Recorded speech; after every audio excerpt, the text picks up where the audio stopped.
Nós, quando no Natal nós comemoramos o nascimento do nosso Senhor e Salvador, Jesus Cristo. Amados, o boletim desta manhã, deste domingo, trouxe aí essa capa. Quem é esse Rei da Glória?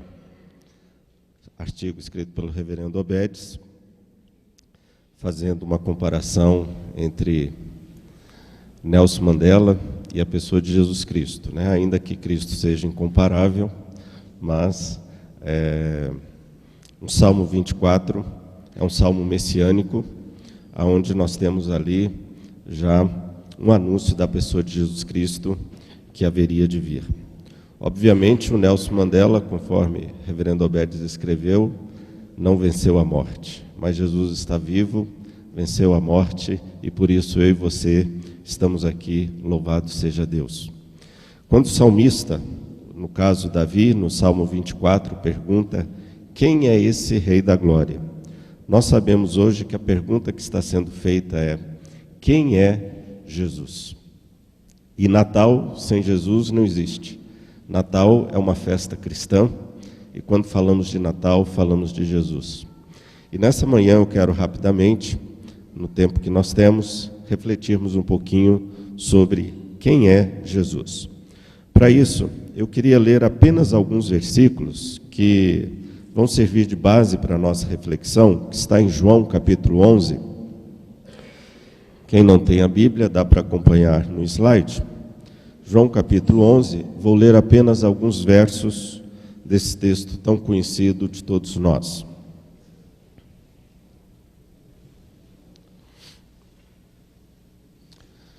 João 11 nos fala sobre a morte de Lázaro e o milagre de Jesus, quando Jesus traz à vida novamente Lázaro, que já tinha morrido.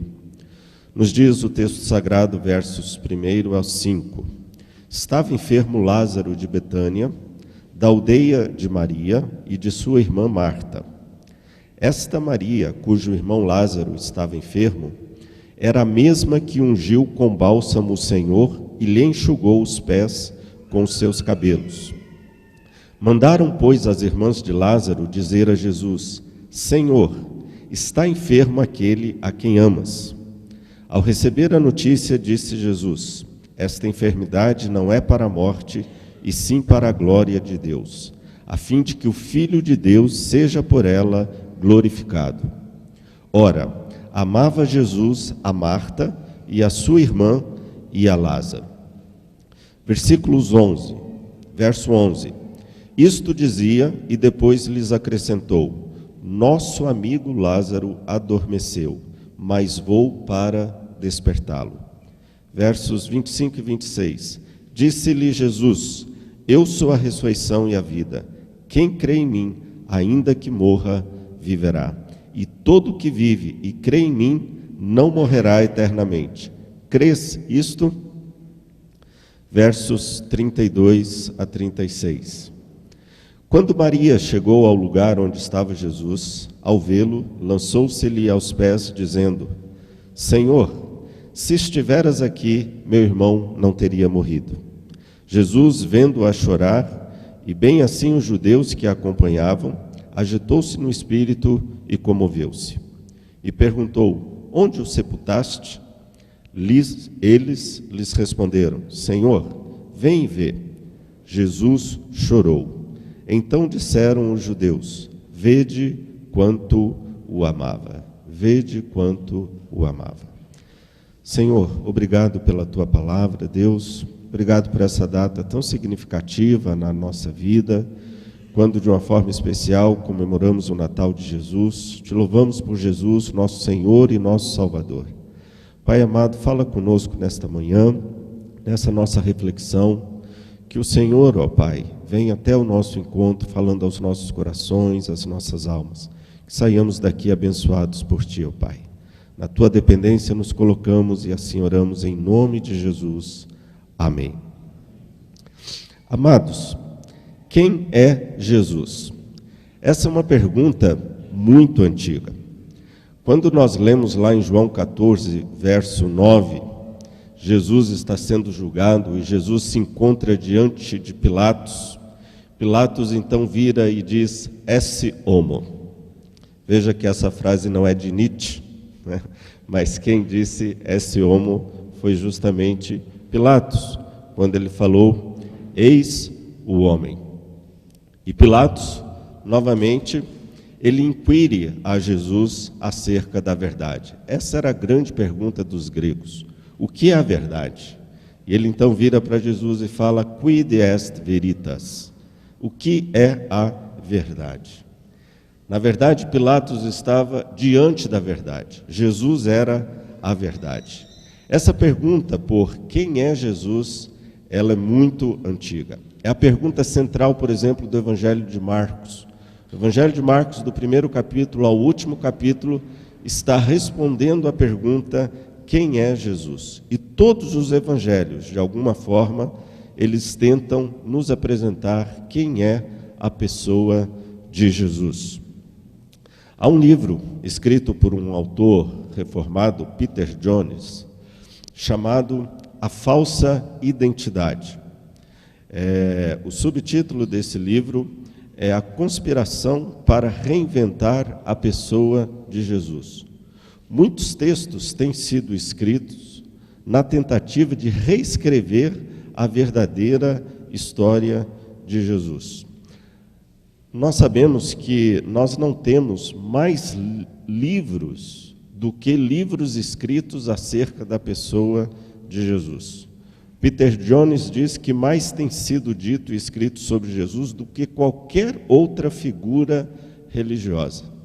E hoje nós sabemos que há tantas representações de Cristo quanto as pessoas que escrevem ou falam sobre ele, né? Mais recentemente, nós temos um filme que ficou muito conhecido por todos nós, que é A Paixão de Cristo, do Mel Gibson. Um filme interessantíssimo, muito fiel ao Evangelho, mas é um filme que nos mostra um Jesus completamente humano, completamente destituído da sua deidade. E é justamente isso que Hollywood tenta passar para nós, um Jesus completamente humano. E A Paixão de Cristo, do Mel Gibson, nos apresenta justamente esse aspecto de Jesus. Um Jesus humano, mas destituído da sua divindade. É um filme muito bonito, um filme muito interessante, um filme chocante, mas é um filme que aborda apenas um aspecto da pessoa de Jesus em detrimento da sua deidade. Uma outra visão da face de Jesus, que foi bem conhecida entre nós, foi aquela apresentada pelo historiador Dom Brown. Na verdade, o Código da Vinci, esse livro que vendeu milhões e milhões de exemplares e ainda está vendendo, é um livro que, por sua vez, também nos apresenta um Jesus completamente humano. E não só um Jesus completamente humano, mas um Jesus completamente destituído de qualquer vestígio de deidade. É um Jesus tão humano que ele casa-se, inclusive, ele é o esposo de Maria Madalena. Quem lê o livro aqui sabe disso. Eu não tive tempo para ler um livro como esse. Como disse uma amiga minha, não vou gastar tempo de ler um livro que fala mal do meu Jesus. Mas a gente, obviamente, lê algumas resenhas e alguma coisa do tipo. E, na verdade, Dom Brown, quando ele se vale de fontes para escrever o livro que ele escreveu, que são completamente refutáveis, tanto historicamente, quanto também no que diz respeito à arte, à pintura que ele faz referência. Vários livros têm sido escritos sobre isso. É um livro de ficção, é um romance muito bonito, mas no que diz respeito à sua historicidade, ele fica devendo e muito. Ele se vale dos textos da biblioteca de Nag Hammadi. São, na verdade, textos que foram descobertos no Egito em 1945.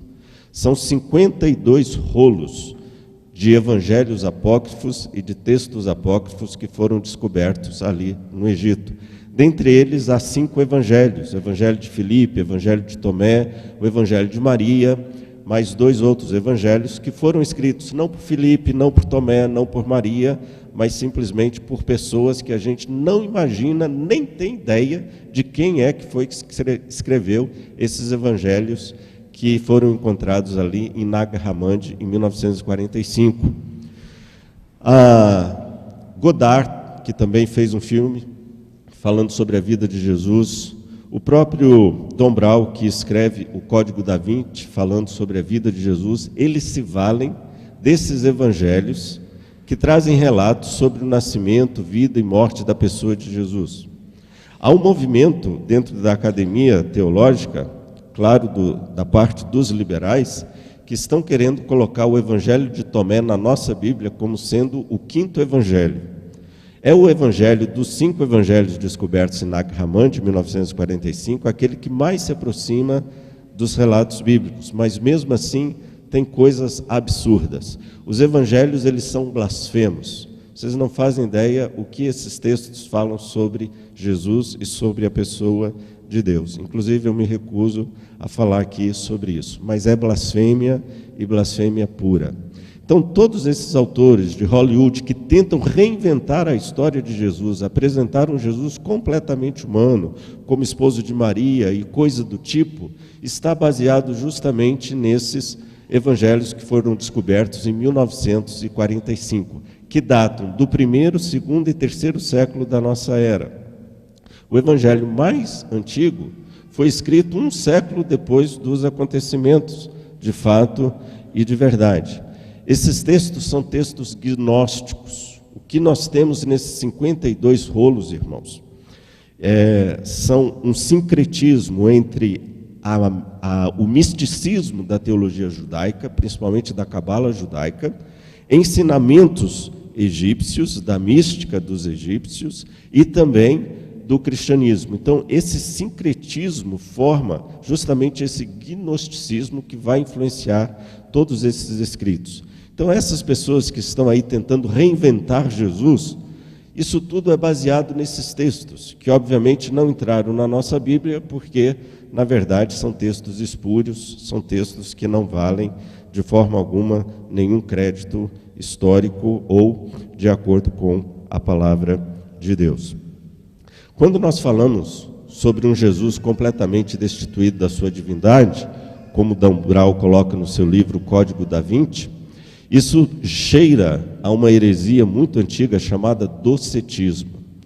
O docetismo foi uma heresia combatida e, por fim, é considerada como herética pelo Concílio de Nicéia, no século IV, que diz que Jesus, ele não era Deus. Jesus não era homem. Jesus tinha apenas aspecto de homem. Jesus não poderia, de forma alguma, ser homem. Por que Jesus não poderia ser homem? Então, eles dizem o seguinte: se Jesus sofreu, ele não era Deus. Se ele era Deus, ele não poderia ter sofrido. Então, esse é o argumento deles. Se Jesus era Deus, ele não sofreu. E se ele sofreu, é justamente porque ele não era Deus. Mas, rapidamente, à luz desse texto que nós lemos, em João capítulo 11, eu queria só trazer aqui à tona 2 verdades apenas. Uma de que o texto bíblico nos afirma com todas as letras de que Jesus é Deus. E nós não temos nenhuma dúvida acerca desta verdade, da deidade de Jesus. O Evangelho de João fala várias vezes: eu sou a porta, eu sou o bom pastor, eu sou a videira, eu sou o caminho, eu sou a verdade, eu sou a vida, eu sou a ressurreição. Essa expressão, eu sou, é um título usado para a pessoa de Deus. Quando Deus se apresenta a Moisés lá no Antigo Testamento, em Êxodo, e Moisés pergunta para Deus: Deus, quem que eu vou dizer para Faraó que está me enviando? Deus diz para Moisés: Moisés, diga que o eu sou está te enviando. Eu sou é um título de Deus. E João diz que Jesus, conversando ali com os fariseus e com os seus discípulos, ele então diz: antes que Moisés existisse, ele diz, eu sou. O eu sou, na verdade, é uma reivindicação que Jesus faz sobre a sua deidade. Agora, há um texto aí no Evangelho de João, no 1º e no 2º versículo, aonde diz assim: no princípio era o verbo, e o Verbo estava com Deus, e o Verbo era Deus. Jesus era a expressão exata da pessoa de Deus. E esse verso primeiro, na língua original, no grego, a ideia é de que Jesus estava voltado para a face de Deus, como que refletindo quem Deus era. Como diz Colossenses, Jesus é a expressão exata do ser de Deus. Verso 2 diz que ele estava no princípio com Deus. Agora veja o verso 18, que interessante esse verso 18. O verso 18 diz assim: ninguém jamais viu a Deus.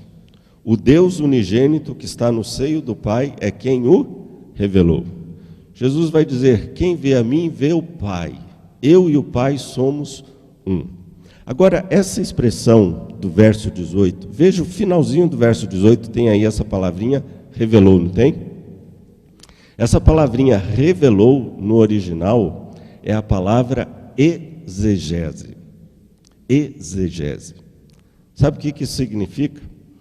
Imaginem vocês que lindo, né? Como diz aí, que lindo nós temos aqui nesse verso 18. Esse verso 18 está dizendo que Jesus é a exegese de Deus. Que coisa maravilhosa. Já parou para pensar nisso? Você vai fazer uma exegese de Jesus. O que é uma exegese? Quando a gente faz exegese de um texto, nós estamos querendo tirar a verdade e o significado daquele texto. Exegese quer dizer isso, tirar para fora. Exegese, conduzir para fora. Então, quando nós fazemos exegese de um texto, nós queremos extrair do texto a sua verdade. Aqui João está dizendo que Jesus é a exegese de Deus. Se você for fazer uma exegese de Deus, o resultado dessa exegese é Jesus. Jesus é a expressão exata, perfeita do ser de Deus. Por isso ele diz: vocês querem ver a Deus? Olhem para mim. Vocês querem ver Deus? Olhem para mim. Eu e o Pai somos um. Jesus é, de fato e de verdade, o verdadeiro Deus. Mas, em segundo lugar, sem delongas, o texto de João também nos mostra que Jesus é homem. Jesus é humano. E ele sofreu ali naquela cruz, sofreu como homem e padeceu também como homem. E nesse texto que nós lemos aí no Evangelho de João, João 11:35, nós vemos um texto onde nós vemos uma expressão muito humana da pessoa de Jesus, quando diz que Jesus chorou. Um comentarista, o Champlin, ele nos fala que esse versículo é a seção central do Evangelho de João acerca da natureza humana de Jesus. E Jesus chora porque é Deus e porque é humano, sem dúvida alguma. Nós temos alguns textos na palavra de Deus que nos mostram a humanidade de Jesus aí no Evangelho de João. Ele se cansava. João 4,6 nos mostra quando Jesus vai à fonte de Jacó, ele ficou cansado. Se ele não fosse homem, ele não se cansaria. Verso 7 fala que ele sentiu sede, ele pediu: dá-me de beber. Lá na cruz, quando ele estava morrendo, ele disse: tenho sede. Na verdade, Jesus também, ele foi homem. Como nós sempre dizemos, dentro da teologia, aquilo que a Bíblia nos apresenta, Jesus era 100% Deus, mas também ele era 100% homem. Agora eu queria trazer uma reflexão para a igreja acerca disso. Nós temos dois grandes teólogos que têm influenciado a nossa teologia cristã. De um lado, mais apropriado pelos protestantes e pelos reformados, nós temos Santo Agostinho. E do outro lado, nós temos, mais apropriado pela Igreja Católica, São Tomás de Aquino. Há diferenças muito grandes entre um e entre outro. Obviamente que a teologia reformada, ela absorveu muito de Santo Agostinho, enquanto que a teologia católica optou pela teologia tomista de Tomás de Aquino.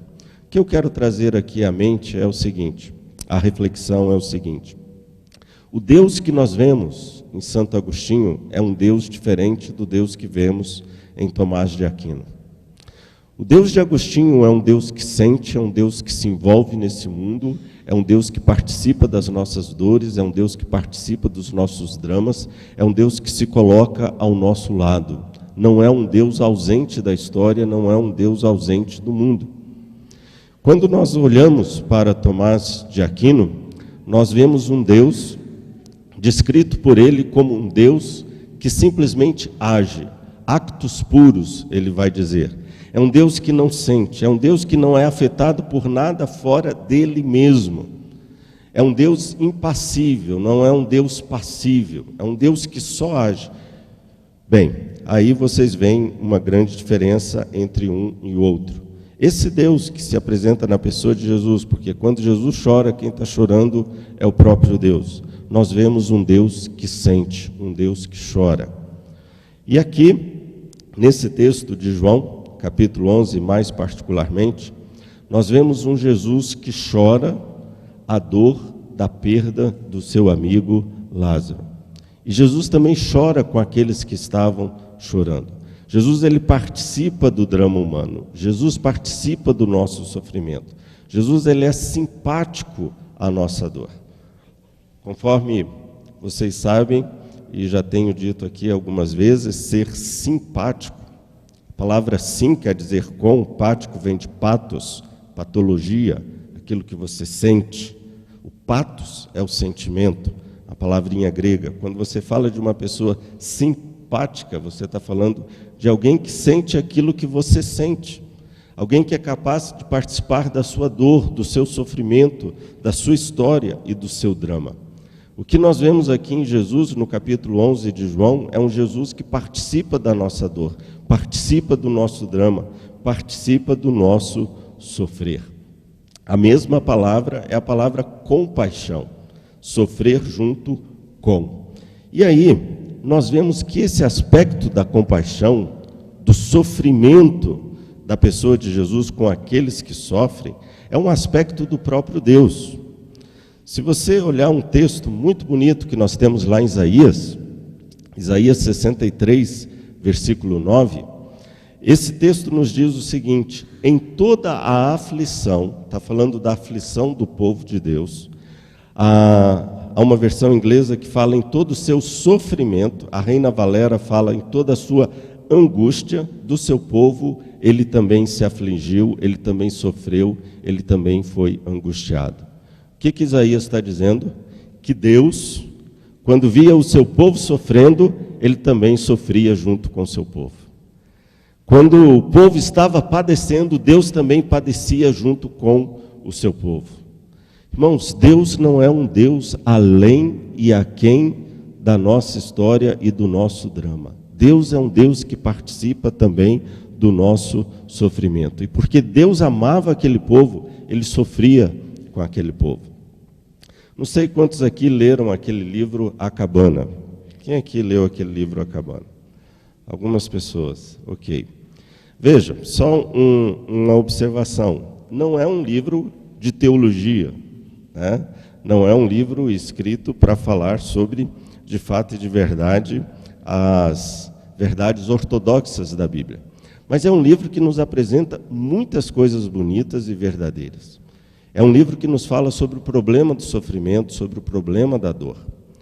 E uma das perguntas que esse livro nos apresenta é: aonde estava Deus quando aquela menina estava sofrendo e estava passando por todo aquele drama? O autor do livro então nos diz: Deus estava ali ao lado. E a gente fala: onde estava Deus quando Jesus estava sofrendo? Deus estava ao lado dele. Uma das coisas pelas quais nós mais perguntamos, inquirimos Deus, é na hora do sofrimento: Deus, aonde tu estás? Aonde tu estás?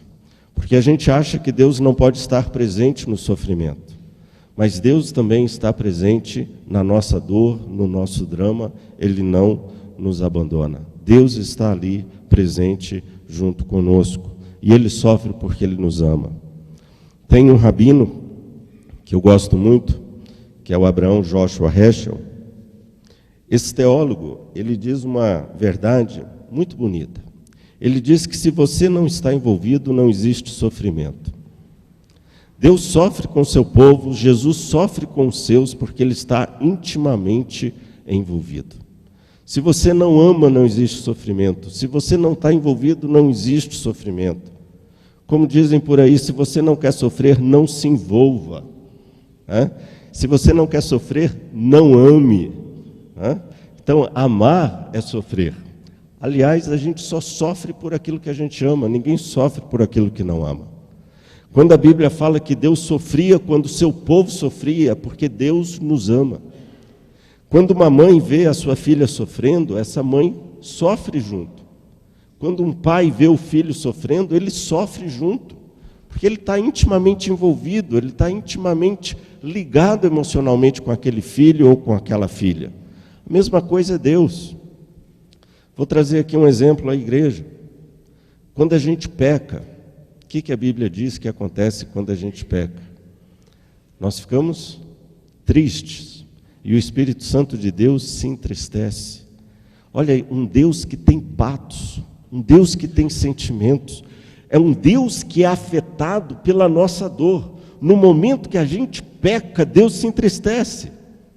Por isso o salmista diz lá no Salmo 51, quando Davi tinha pecado, matado o marido da mulher só para ficar com ela, esse crime hediondo, que a gente pensa assim, poxa, como é que alguém pode cometer um pecado desse, matar a mulher do cara, matar o cara só para ficar com a mulher dele? Foi o que Davi fez. Matou o cara só para ficar com a mulher dele. E Davi pediu perdão a Deus, Deus o perdoou, mas Davi disse: Senhor, restitui-me a alegria da tua salvação. Faz-me novamente sorrir. O pecado nos deixa triste porque o Espírito Santo de Deus que habita em nós se entristece. Deus é afetado por tudo aquilo que acontece conosco. Deus não é um ser indiferente à nossa dor e ao nosso padecimento. E aí você olha para esse texto que nós acabamos de ler, há algumas coisas muito interessantes nesse texto. As lágrimas de Jesus são lágrimas que amam. Ele vai dizer no verso 3, aqueles que tu amas. O verso 11, nosso amigo Lázaro. E o verso 36, vede como o amava. E Jesus chorou por Lázaro porque ele o amava. Eu e você somos profundamente afetados por aquilo que nós amamos. Jesus chora por aqueles que ele ama. Nós choramos por aqueles que nós amamos. O verso 33 desse texto nos diz: agitou-se no espírito e comoveu-se. Veja, Jesus se comoveu profundamente. Comovendo-se profundamente, outra vez, nos diz o verso 38. São sentimentos, são emoções extremamente notórias que nós vemos aí na pessoa de Jesus. Há um teólogo muito conhecido por todos nós, chamado F.F. Bruce, que, comentando esse texto de João, ele faz uma referência a Hebreus, capítulo 4, que fala que Jesus padeceu como nós, que Jesus sofreu as nossas dores. E porque Jesus padeceu como nós e sofreu as nossas dores, ele também pode sentir o que sentimos. O F.F. Bruce, então, diz assim: Hebreus, ao dizer que Jesus pode condoer-se das fraquezas do seu povo, pois ele mesmo foi provado na escola do sofrimento. Ele chorou por identificação com os que choravam. Ele não é um autômato, mas um ser humano real. Você que já perdeu um ente querido, você que já passou por um sofrimento muito profundo, igual a mim e a tantos outros que aqui estão, você sabe muito bem que na hora da dor, na hora do sofrimento, o que a gente mais quer não é uma palavra de consolo, mas é alguém para chorar junto com a gente. É aquilo que Jó fala, que na hora do seu sofrimento Jó diz: as palavras não lhe bastariam para aliviar a sua dor. Quando a gente sofre demais, as palavras não bastam para aliviar a nossa dor. Mas o que a gente mais quer é alguém capaz de chorar o nosso choro, de sentir a nossa dor. E é justamente isso que nós temos na pessoa de Jesus. Jesus é um Deus que se apresenta como aquele que é capaz de chorar junto conosco e nos consolar, porque Ele sente a nossa dor. Eu vou fazer a citação aqui de alguém, aqueles mais sensíveis, não me joguem pedras, mas eu cito apenas porque quando eles acertam, a gente precisa dar um crédito a eles.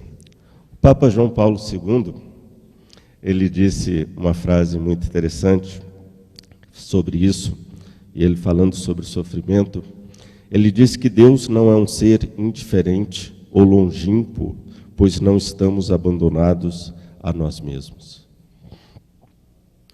Uma das questões que mais tem afastado as pessoas de Deus é o problema do mal.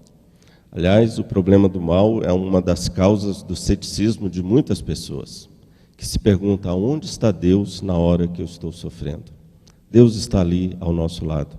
Hebreus diz que Jesus aprendeu por meio do sofrimento. O sofrimento muitas vezes é pedagógico e não quer dizer que porque você sofre você não tem a bênção de Deus. Nós temos aí muito claro o exemplo de Jó. Mas concluindo a nossa palavra e a nossa meditação, uma das visões que nós temos hoje do nosso mundo atual é de um homem que já não chora mais, é de alguém que é extremamente insensível à nossa dor e ao nosso padecer. Um filósofo francês chamado Lyotard, ele escreveu esse livro chamado O Inumano, onde ele nos mostra que nós estamos nos tornando cada vez menos humanos.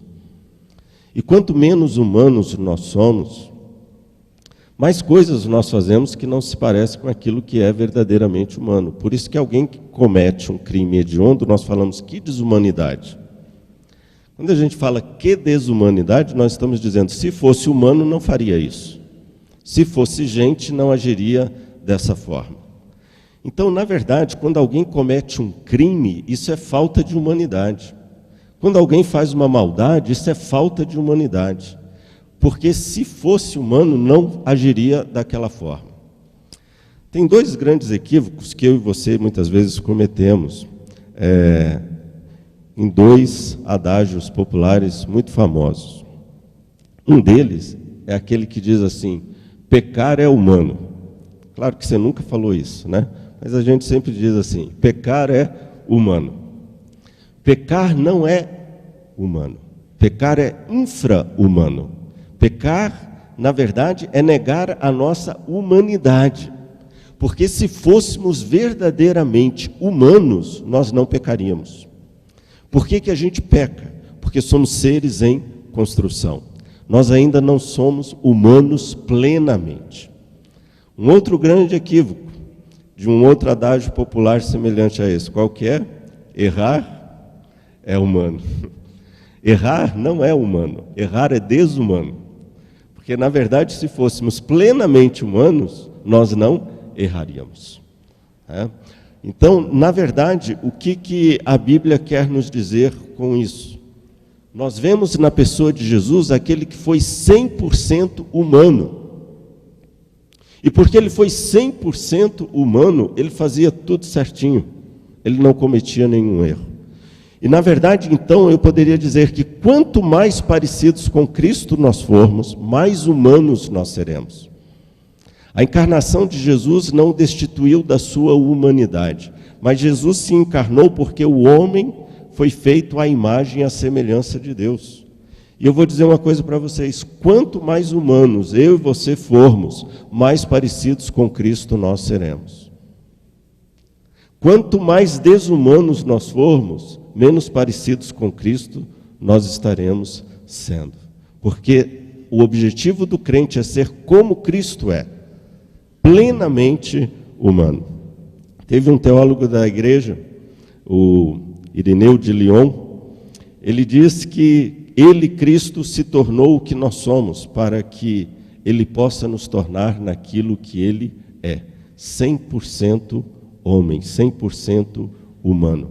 Se você ler 1 João 3, você vai ver que nós ainda não somos aquilo para o que nós fomos feitos para ser, mas nós ainda haveremos de ser semelhantes ao que ele é. Falando de quem? Da pessoa de Jesus. Eu e você somos seres em construção. Paulo vai dizer: eu ainda não atingi o alvo, mas eu estou prosseguindo até alcançar a estatura de varão perfeito, ou seja, a plena humanidade. E por fim, amados, só para concluir essa nossa rápida reflexão, eu poderia dizer que o homem só vai redescobrir a sua humanidade na pessoa de Cristo, e eu e você. Erramos menos quanto mais nos parecemos com Cristo. Pecamos menos quanto mais nos parecemos com Cristo. Agimos como homens e como humanos quanto mais nos assemelhamos à pessoa de Jesus Cristo. E por fim, terminando, quero só trazer à tona essa palavra maravilhosa, e eu termino com ela. Quando Jesus diz que as suas lágrimas, o seu choro, são lágrimas e choro que trazem vida. O verso 25, Jesus disse-lhes Jesus: eu sou a ressurreição e a vida. Quem crê em mim, ainda que morra, viverá, e todo o que vive e crê em mim não morrerá eternamente. Crês isto? Mandela morreu e ele não pode nos trazer vida. Mas Jesus morreu e ressuscitou, e ele nos dá vida e vida plena. Natal é um momento de muita alegria, de muita festa, de muito júbilo. Mas o Natal não tem sentido se você não tem Jesus, a nossa vida, a nossa esperança, a nossa alegria em nossos corações. Jesus, com isso, ele nos ensina que a vida após a morte, Jesus venceu a morte. Jesus é a nossa vitória. E a Bíblia fala que a morte é o último inimigo a ser vencido. Jesus nos ensina também que ele é o Deus que nos consola. Ele nos ensina que ele é a ressurreição e a vida.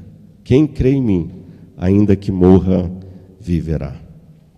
Então eu deixo aqui essa palavra com a igreja nesta manhã de hoje. Porque Jesus é homem, ele é capaz de nos compreender e sofrer a nossa dor. E porque ele é homem e é Deus também, ele é capaz de nos consolar. E ele é capaz de transformar o nosso pranto em esperança. Porque Jesus é Deus e é capaz de nos dar vida. Jesus é aquele que venceu a morte e nos diz que a morte não é o fim da história. Louvado seja Deus por isso. Ele é o nosso Natal, ele é a nossa esperança, ele é a nossa vida, ele é o nosso consolador, ele é que está ao nosso lado o tempo inteiro, até no momento da dor e do sofrimento. O Deus Consolador, o Emanuel, o Deus conosco. Deus abençoe a sua vida, Deus abençoe o seu lar, Deus nos abençoe neste Natal de 2013, que seja um Natal onde a presença de Jesus seja real e verdadeira. Não sei se a gente abre. Pastor? Tá. Pós-lúdia com o pastor. Vamos ficar em pé então, queridos. Vamos orar.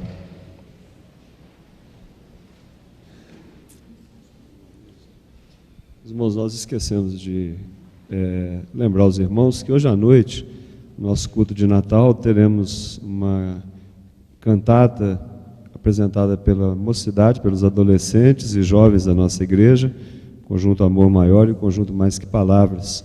Então vamos estar presentes, vamos convidar os irmãos, amigos, né?